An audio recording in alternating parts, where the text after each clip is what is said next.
Well, we've just got a few minutes left of the 9th Annual Symposium. I do want to make a few remarks.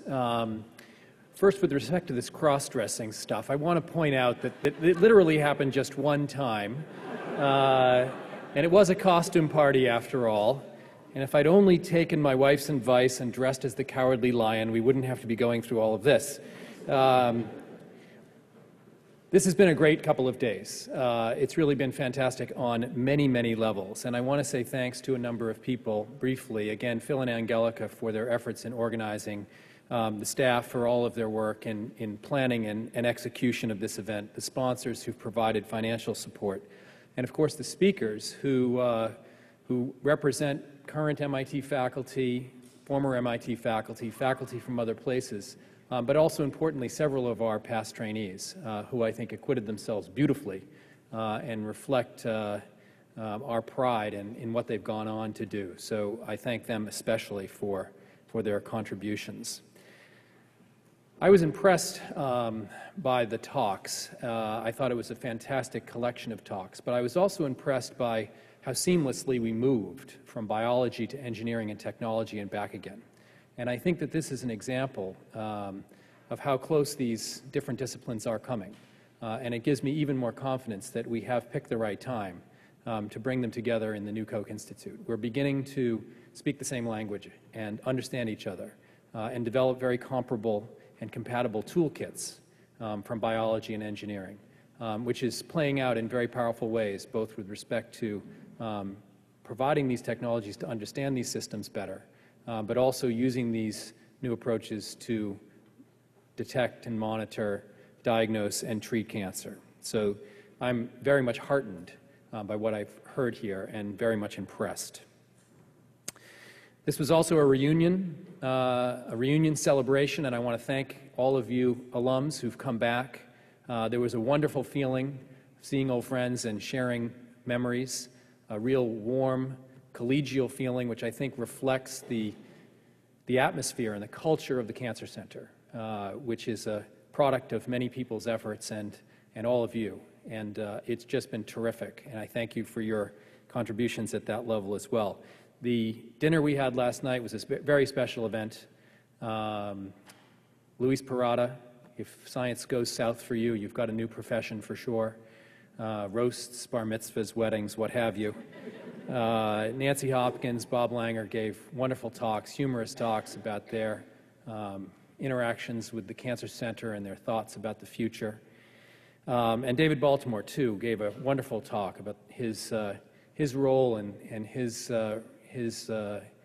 thoughts about Salvador Luria and the importance of his efforts in bringing focused cancer research to this campus.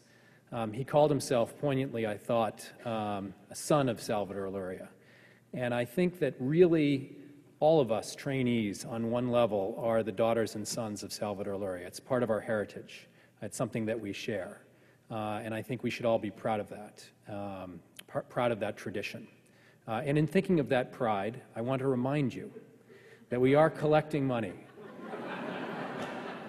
to honor that legacy of Salvador Luria. And I want to say that last night, Victor Ambrose, who's one of our most proud and an individual of whom we are most proud, came up to me and gave me a $20 bill. Now, MIT has actually put a $5 million price tag on that lobby, so we have a ways to go. But this is a good start, and I thank Victor, and he tells me there's more to come.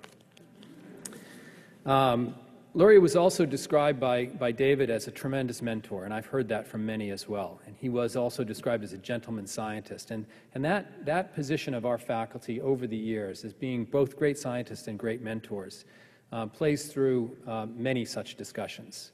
And there's one individual whom I want to call attention to. Richard Hines mentioned him on the first day as well. But for me, he is the prototype gentleman scientist and a tremendous mentor, somebody who has impacted the Cancer Center over all of its time and continues to do to this day, and that's Herman Eisen.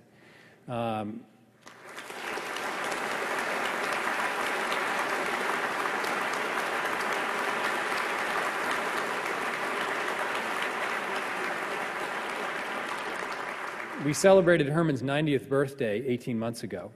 and he comes to work every day, and he has a huge impact on the faculty and the students and the staff. So thank you so much, Herman. The building, of course, is also part of our shared heritage, and Phil talked about the building as being unassuming, small, and cramped, but it was very thoughtfully designed, and it was designed to promote interaction and collaboration, and it is responsible in part for the culture that has grown up around the Cancer Center. Of course, and actually that design has been replicated in the Whitehead Institute, very similar design, and actually in the Koch Institute as well. We've learned from the success of the design of the Cancer Center and tried our best in thinking about the new building to bring some of those elements to it. We'll be closing the doors of the Cancer Center later this year, which is both a sad moment, but also represents new opportunities.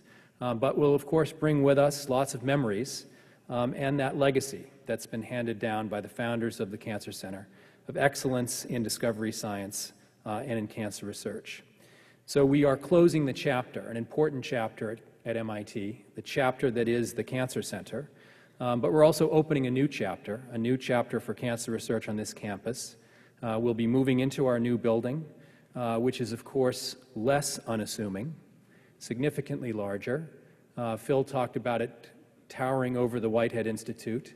It's also 6 inches taller than the Broad Institute.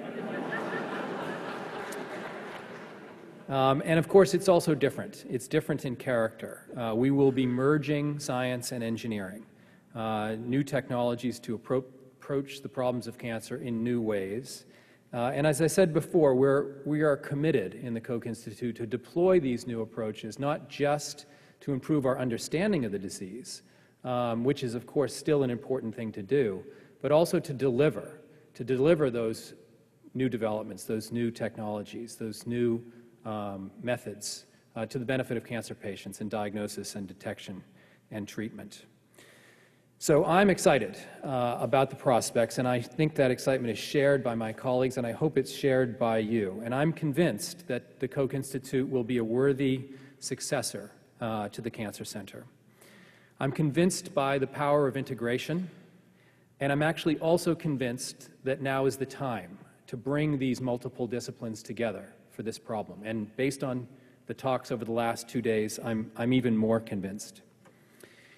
And as we move into the new Koch Institute, this marriage of science and engineering, we bring with us, as part of our dowry, the culture of the Cancer Center. And that's very much to our benefit. And if we can replicate that culture and integrate that culture across the new collection of individuals who will work in that building, I'm absolutely convinced of our future success. And so with that, I thank you once again. This is the end of my remarks, but it's not the end of the celebration. The Cancer Center alums should come back and join us at the Cancer Center in the backyard. I hear the sun is shining. We'll have a reception, so please do join us back there. And we look forward to having you back, many of you, next year for the 10th Annual Koch Institute Symposium. Thanks very much.